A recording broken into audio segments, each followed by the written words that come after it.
আমরা তো সকলে মুসলিম দাবি করি মধ্যে, আমরা মুসলিম দাবি করি, ইমানদার দাবি করি এবং খাঁটি ইমানদার দাবি করি। যদি আমরা খাঁটি ইমানদার দাবি করে থাকি, তাহলে যে আগামী 5 দিন পরে খাঁটি ফার্স্ট নাইট আসতেছে, ইনশাল্লাহ আমাদের গ্রাম থেকে কোনো অনুষ্ঠানের আয়োজন আমরা করতে না দিতে। খাঁটি ফার্স্ট নাইট উদযাপন করা এটা মুসলিমদের সংস্কৃতি না। এই যে পয়লা বৈশাখ বলেন বাংলা নববর্ষ, এইটা উদযাপন করা এটা মুসলিমদের সংস্কৃতি না। দেখা যায় বাংলাদেশের মধ্যে 90% মানুষ মুসলিম, আমরা নিজেদেরকে মুসলিম দাবি করি। তো মুসলিম দেশের মধ্যে অন্যান্য 10 ভাগ আছে, তারা অন্যান্য বিজাতি যারা আছে তাদেরকে, অর্থাৎ হিন্দু, খ্রিস্টান, চাকমা, বৌদ্ধ যারা আছে তাদেরকে, তাদের সব মিলায় 10%, আমাদের মুসলিমদের মিলে আছে 90%। তো তারা 10% যতটুকু 30% উদযাপন না করে, তার থেকে বেশি উদযাপন করে আমাদের মুসলিম জাতিরা। মুসলমানের সন্তান, আমি আমাদের এলাকাতে উদাহরণ দিই যে আমাদের এলাকায় দুটি কয়েকজন ব্যক্তি সরকারি চাকরি নির্বাহী বড় কোনো চাকরি করে। এছাড়া প্রত্যেকেই আমরা দিন আনি দিন খাই, মানুষের বাড়িতে কাজ করি, যেদিন কাজ হয় সেদিন পকেটে টাকা থাকে, কাজ নাই পকেটে টাকা নেই, বাড়ি এসে শুয়ে থাকি। এই হালাল টাকা দিয়ে আমার সন্তান, আপনার সন্তান, আমাদের ভাই, আপনার ভাই আপনার কাছ থেকে আপনার হালাল ইনকাম করা নিয়ে হারাম পথে ব্যয় করবে। হারাম পথে কেমন? এই সাংস্কৃতিক পিছনে দেখবে লক্ষ লক্ষ কোটি কোটি টাকা তারা খরচ করে।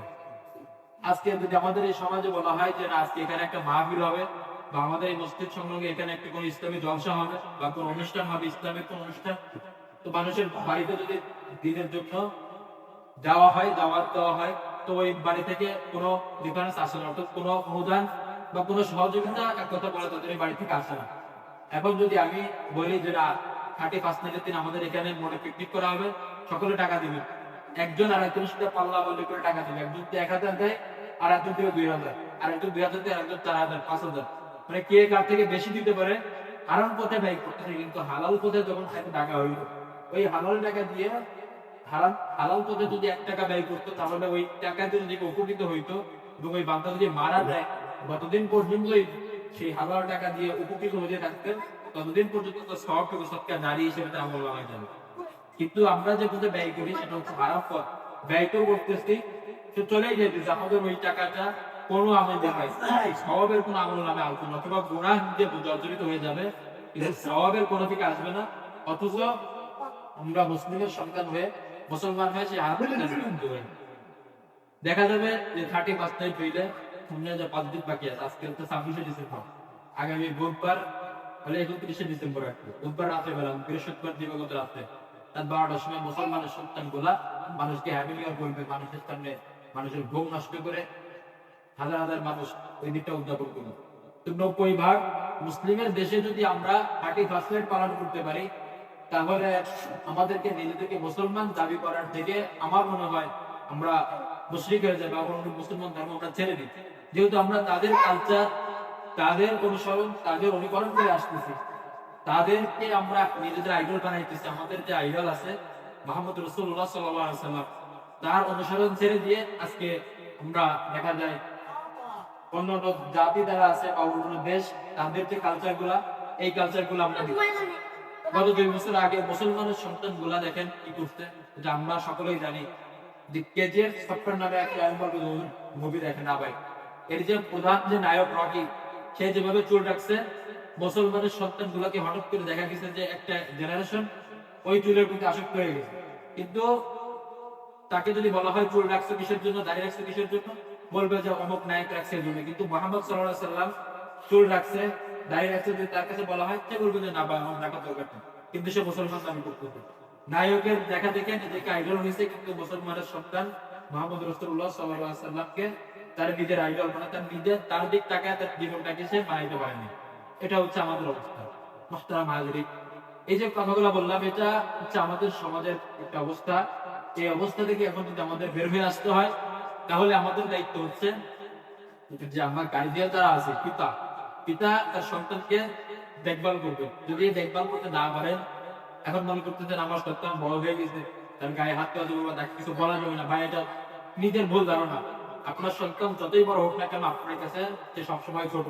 আপনি তাকে যা বলবেন এই কথাটা সে মানতে রাজি থাকবে অবশ্যই, আর সে যদি নাই মানে, তাহলে ওই সন্তানের পরিচয় দেওয়ার দরকার নেই সমাজের মধ্যে। শুধু শুধু পরিচয় দিয়ে নিজেকে অপমান হওয়া লাগে। এই সন্তানের পরিচয় দেওয়ার থেকে না দেওয়া শুধু কিন্তু ভালো হবে। তো ওই সন্তানগুলাকে আপনি যদি দায়িত্ব নিয়ে যদি আপনি সমাধান করতে না পারেন, কালকে কিয়ামতের দিন যখন ওই সন্তানটা জাহান্নামী হবে, তখন জাহান্নামের গেটে দাঁড়ায় বলবে, আল্লাহ, দুনিয়ার মধ্যে আমার অমক নামে একটা বাবা ছিল, ওই বাবাটাকে একটু আমার সামনে হাজির করে দাও। যখন এই বাবাটাকে হাজির করে দেওয়া হবে, তখন বলবে, আল্লাহ, আমার বাবা দুনিয়ার মধ্যে ৫ ওয়াক্ত নামাজ পড়ছে, আমার বাবা দুনিয়ার মধ্যে মানুষের সাথে ভালো ব্যবহার করতে, দুনিয়ার কারো জায়গা জমি নিয়ে আত্মসাৎ করে নাই, কিন্তু আমার বাবা এই শিক্ষাটুকু আমাকে শেখানোর জন্য কোনো ব্যবস্থা করে নাই। আল্লাহ, আমাকে যদি জাহান্নামে করতে হয়, সাথে আমার বাবাকেও নিয়ে যেতে হবে, কারণ তার জন্য আমি দুনিয়া থেকে কিছু শিখে আসতে পারি। এই যে অভিযোগটা, এই অভিযোগ যদি আপনার সন্তান আপনার বিরুদ্ধে করে, তাহলে চিন্তা করেন কিয়ামতের দিন আপনার কি অবস্থা হবে। দুনিয়ায় যাই করেন না কেন, শুধু একটা অভিযোগের কারণেই আপনার জিন্দেগি ভর সমস্ত আমল নাও দিতে হবে। ওই একটা অভিযোগের কারণে আপনাদের আল্লাহ আপনাকে জাহান্নামী বানাইছে।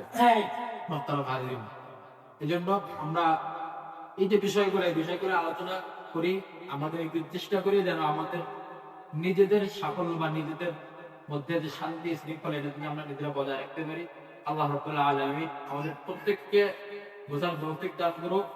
এবং এই যে বছর শেষ হয়ে গেল, আমাদের আফসোস করা উচিত ছিল যে মুসলিমের সন্তান, যে রাতে আমরা অনুষ্ঠান করি বা গান বাজনা করি, এই রাতে আমাদের আরো উচিত ছিল যে তাহাজ্জুদের করে আল্লাহর কাছে কান্নাকাটি করে মাফ চাওয়া। আল্লাহ, জানি না জিন্দেগিতে 18 বছর, 19 বছর, 20 বছর, কারো 40, 50, 60 বছর পার হয়ে গেছে, কতদিন বাঁচবে কেউ জানে না।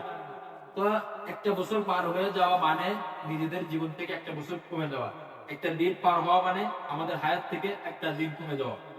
এই যে বছরটা চলে গেল, আমরা কি করতেছি? আনন্দ উল্লাসের মাধ্যমে একটা বছর কাটিয়ে দিচ্ছি এবং আরেকটা বছরকে উদযাপন করতেছি। তার মানে যদি আমরা মুসলিমের সন্তান হই, তাহলে এই কাজের দ্বারা বোঝা যায় যে এতটুকু, যে আমরা এই বছরও যা করছি, যাই করছি, খারাপ কিছু করছি, জেনাবে বিচার করছি, মানুষের সাথে খারাপ ব্যবহার করছি, লুট করছি, হত্যামারি করছি, আগামী যে বছর আসতেছে, আগামী বছরেও আমরা ঠিক এই একই কাজই করবো, আমাদের মধ্যে কোনো পার্থক্য আসবে না। কিন্তু আপনি চিন্তা করেন যে আগামী বছর আপনি যে বাঁচবেন, বা আগামী বছরের জন্য আপনি কল্পনা করুন যে আগামী বছরটা কি আপনার আসবে কিনা, এতটুকু চিন্তা আমরা করি না। কিন্তু আগামী বছর কি করব, কখন কোথায় যাবো, এগুলা নিয়ে আমাদের চিন্তা করা অলরেডি কমপ্লিট হয়ে গেছে।